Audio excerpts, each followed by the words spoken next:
How's it going, everybody? Welcome back to the channel. Now, I saw a video by Henning from FlippedNormals. He's someone that I admire and have watched a lot of tutorials from him and Morten Jagger as well. He's talking about a tweet he put out the other day about how many hours you should dedicate if you want to be a professional doing 3D art. There was a little bit of a backlash. So I just wanted to add my 2 cents to it. I'm also there's some stuff that we agree, some stuff we disagree, and there's also some things about my personal experience in the industry. So make sure you watch the whole video for that. Now I'm not going to play the whole video here because that's going to make for like an hours long video. And I'm just going to touch on very specific points. If you want to watch Henning's whole video, the link will be in the description down below. And let's get started. If you are a student who's currently enrolled in school and the only thing you're doing every single day is the assigned school work during the assigned school hours, I mean, you basically don't have a chance of getting into the creative industry. That's just the unfortunate truth. That is the very essence of everything I'm saying here. If you only do the schoolwork, let me be clear on that, only do the schoolwork, and you only work during school hours, it's almost impossible. Okay, and here is what I posted. It says, I'll add, this is going to hurt for some people. If you are treating 3D restricted to certain hours, you don't like this. Some people got upset about that. And so let me elaborate. I didn't mean that if you don't do this 24/7, you don't like this. That's not what I meant. What I mean was, if you in your mind feel like you need to set an amount of hours, maybe this is not for you. And the reason why I say this is because at the time that I decided to do 3D, I was studying for the medical board step 1, step 2, step 3 here in the United States. I graduated from medical school. Totally a different video that I'll do in the future. It's a very weird situation. But when I discovered that I wanted to do 3D, as soon as I had some free time, I was doing it. I didn't, in my mind, there was no amount of hours that I would say, okay, I need to do this amount of hours in order to get a job. I was just doing it. Whenever I had a free time, I was just doing it. I mean, I still went out, with my dad, my girlfriend at the time. It wasn't a number. It was just something that I did. It's like, I think a better example would be like, I would guess almost everybody in the audience plays video games. When you sit down to play video games, you usually sit down to play video games and have fun until you just get tired of playing video games. That's how I treated 3D. I would sit down and just have fun with 3D until I felt tired, or, need to cook some dinner, or me and my girlfriend decided to go out, something like that. There wasn't a set amount of hours a day that I wanted to do 3D. The reason is because schools just aren't that effective. So you might start at school around 9 or 10. You have an hour lecture. You might work on an assignment for the school work, for school. In my opinion, I think 3D art and game design and all this should be a trade. It should not be school, like traditional school, like college, university. The reason being is, when you go to university or when you go to college, there is a particular structure that you follow that you don't follow with the trade. With the trade, you are focused on what it is. And I say this because I used to teach at a college. Students are usually focused on other topics aside from what you need to do. So not only are you doing classes on 3D modeling, visual communication, which are, totally what you want to do if you want to do this, but you also have classes in like sociology, English, and all this other stuff that some might consider are essential and a must.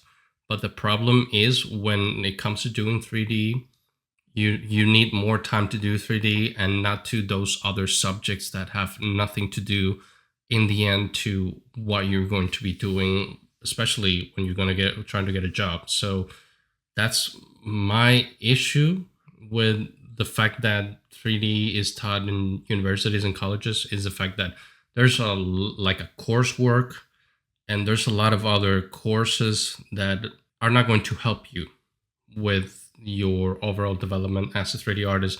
that you must take because you're at a college and that's how colleges are structured. Schoolwork often is just about teaching the basics, right? It might be how to navigate in Maya, or how to model something in Maya, how to use Unreal in a very basic way. And yeah, I would agree with this part too. When I was teaching, and maybe you are from other school that doesn't do this, but the schools that I've seen, that I've talked to other people who teach at other schools, is they always have a big chunk of the coursework. Like for instance, we're talking about 3D modeling. A big chunk of the coursework is how to use Maya, how to use the Substance Painter, how to use ZBrush. I know it's weird to ask a university student to already come with that knowledge, but I feel like that's something that you can learn from a YouTube video. You don't need a uni class for that. I believe if you're going to university, it's because you want to benefit from what the experience that professor can impart, not how to use a program. And it goes to what Henning said. A lot of students that go to university and college to do 3D, they really are not into this, so they must be taught, and they need their hand held through the whole process, even with teaching them how to use the program, which I think that's not the best use of their time when they're in school. I posted the tweet was, how am I supposed to have a social life, have a family, have a job, do all my hobbies, and also get good at 3D to get a professional job?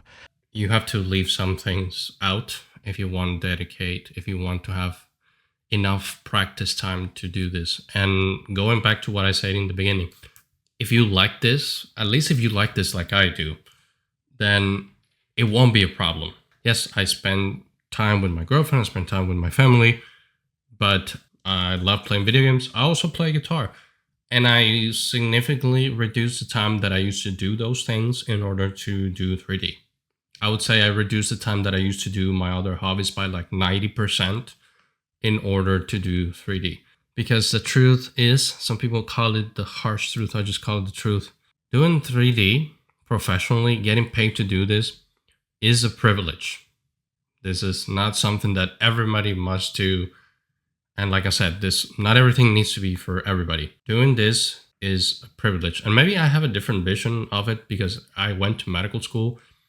And when you are in medical school, you are expected to study. People don't tell you, oh, you need to have this work-life balance, you need to go out. Why are you going? No, you're expected to study. Otherwise, you're not going to do well on your exams. You're going to fail. You're not going to pass. It's really hard. I would say the same thing with this. And I would say if it's hard for you to leave other things, other hobbies for 3D, then this is probably not for you. Doing all this, something legit has to give. It's why everyone who's studying takes up a student loan, right? Like I had student loans when I was studying. Do not take student loans to do this. I know he said he did. I know a lot of people who does. I live in the US. If you are in the US and you're listening to this, do not take a student loan to do 3D. Why? Because chances are you are not going to get a job out of uni and you're going to have to start repaying those student loans. If you must go to university or to college, make sure that somehow you can pay for it, cash, or I don't know, family member helps you out, but do not get a student loan. It's very likely that you will ruin your finances because the first few jobs that you are going to get will not pay well enough for you to get a decent living and also pay for those loans. So do not, like 0, do not get student loans to do this. So if you want to do characters, you gotta first, cool. You want to do characters, great. Then we have a starting point, right? Then we have an intention with what you want to do. You're not like, I want to do some props and some environments, maybe some like Houdini. No, characters is characters, cool. First off, you got to get really good at sculpting. So this is where I disagree. And when I say I disagree a little bit, not fully. Let me explain. The reason is, and this is more of a personal experience, take that as you will. The advice from industry veterans, and including Henning, is if you want to do character art, then do that. Just dedicate to that. If you want to do environment art, then do that, dedicate to that. Don't do both things at the same time. I didn't do that. I like doing characters, and in fact, that's one of the things that I did when I was working for the gaming industry, but I also did environments. I am what the industry would call a generalist, although I didn't do more of the technical stuff like rigging and VFX and all that. But I have done characters and I have done environments. Nowadays, I'm still a 3D artist. Like my 9 to 5 is doing game art, but for a totally different industry that has nothing to do with video games. We'll talk about that later in this video. But my point is, if I would specialize, and I think this is what's happening to a lot of people, if you specialize, yes, you are at some point you will get good. At some point you will probably find a job, but it's going to take longer. I personally didn't have much time to wait for that job. And I think nowadays you probably wait a lot longer than what I would have to wait when I started in the industry 12 years ago. In my opinion, specializing could be a good thing, and maybe that's why I've never worked in AAA. If you want to work in AAA, maybe, and if you have the means, just do that. I didn't have the means to do that. I needed to move on. I need a job, so I didn't specialize.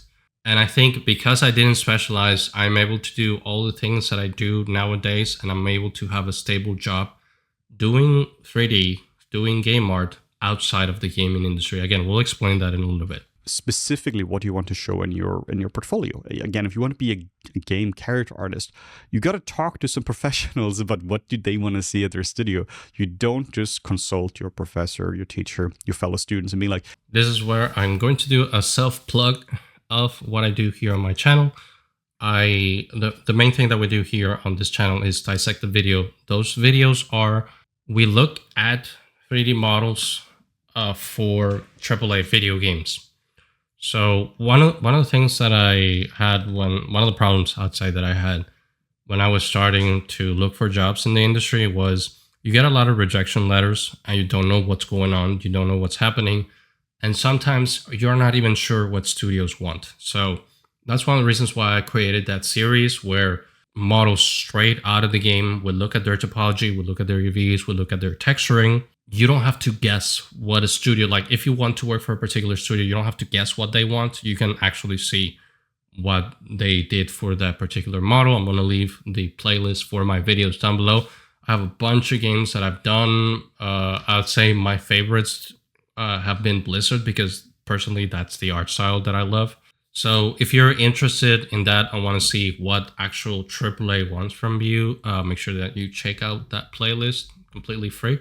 I also subscribe to the channel because that's one of the things that we do the most here. All right, so again, if you want to watch the whole video, the link is in the description down below. I highly recommend you watch the whole thing. It's very informative. Henning has some very good tips overall for new grads and students. So to elaborate a little bit more for what I was saying before, I went into the gaming industry, then I went into architectural visualization, then I did a lot of stuff with Unreal, and then I got my 9 to 5, which I have until this day and have been for almost 6 years now. Now in all of these, and like I mentioned, all of these, I even worked with the LED wall. That was the time where I started my other YouTube channel, for those who know the original MR3D Dev channel. So the sole reason that happened is because I didn't specialize. I'm not going to be in the credits of a blockbuster or a big video game, but I have a steady paycheck. I don't concern myself with layoffs every so often like the industry does.